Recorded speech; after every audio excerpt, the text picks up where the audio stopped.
Education dengan resmi kami nyatakan dibuka.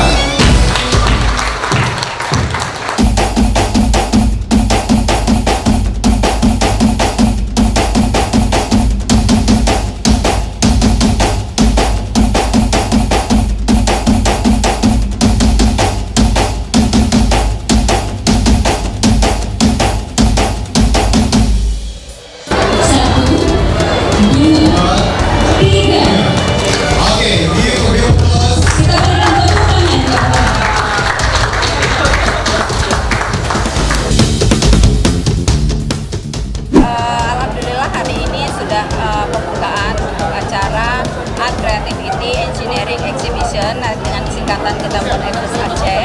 Ini salah satu ajang inovasi dunia yang menghadirkan banyak inovator dunia, yang kali ini juga Universitas Muda Indonesia mengadakan yang keempat kalinya, dihadiri dari negara Korea dan peserta terbanyak dari India, yaitu 32 peserta.